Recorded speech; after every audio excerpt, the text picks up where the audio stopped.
नमस्कार दोस्तों। आज मैं आप सभी को नागपंचमी की कथा बताती हूँ। प्राचीन काल में किसी नगर में एक सेठ जी रहते थे। उनके 7 पुत्र थे और सातों शादीशुदा थे।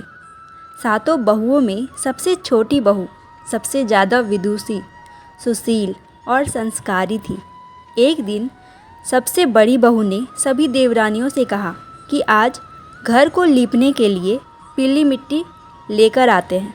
सभी बहुएं डलिया और खुरपी लेकर मिट्टी लेने चली गईं। जब बहुएं मिट्टी खोदने लगी तब वहाँ एक सांप निकला।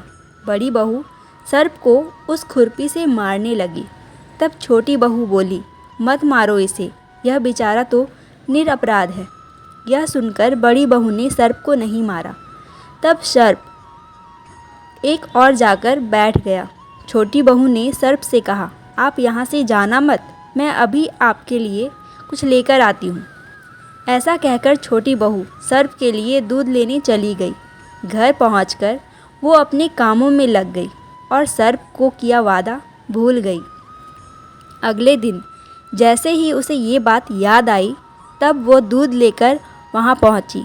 तब उसने देखा सर्प तो अब तक वहीं बैठा है।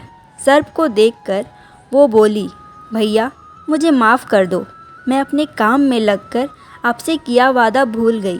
तब सर्प बोला, मुझसे झूठ बोलने के लिए मैं अभी तुम्हें डस लेता, लेकिन तुमने मुझे भैया कहा है, इसलिए मैं तुम्हें छोड़ रहा हूँ और आज से तुम मेरी बहन हुई। तुम्हें जो चाहिए मांग लो। छोटी बहू बोली, भैया मेरा कोई नहीं है, मुझे एक भाई मिल गया, मुझे और कुछ नहीं चाहिए। बस जब भी मैं अपने भाई को पुकारूं तुम चले आना।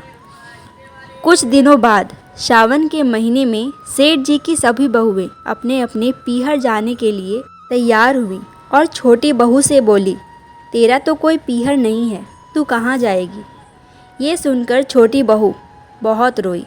तब वह सर्प एक मनुष्य का रूप धारण करके उसके घर आया और बोला, मेरी बहन को भेज दो।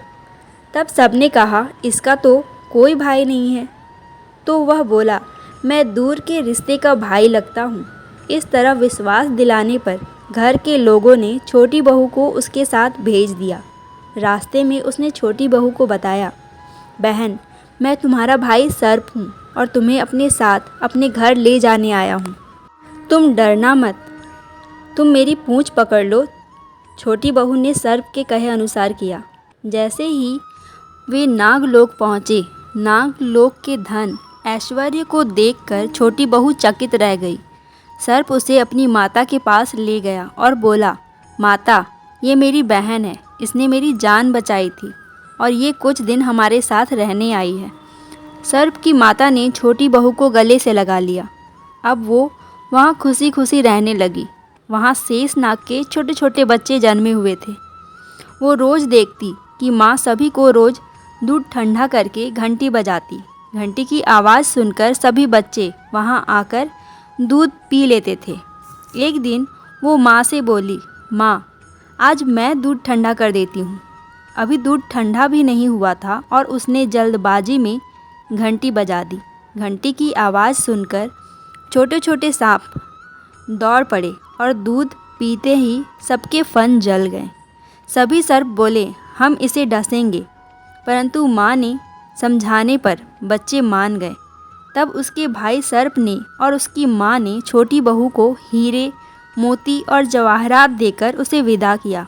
इतनी सारी धन दौलत देखकर बड़ी बहू बोली, भाई ने इतनी सारी दौलत दी है तो इसे झाड़ने के लिए एक सोने की झाड़ू भी दे देता।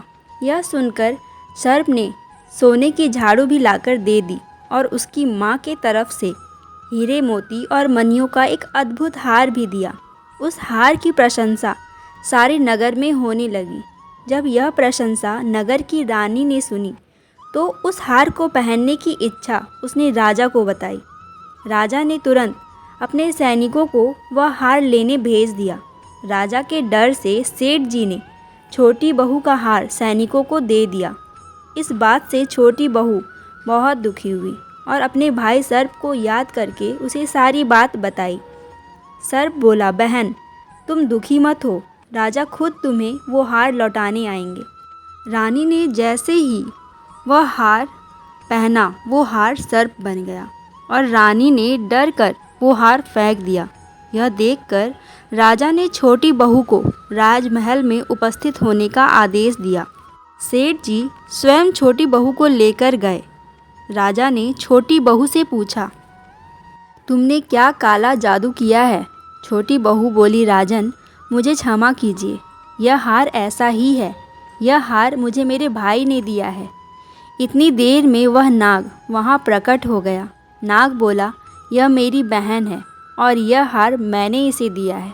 यह देखकर सभी लोगों ने नाग देवता को प्रणाम किया।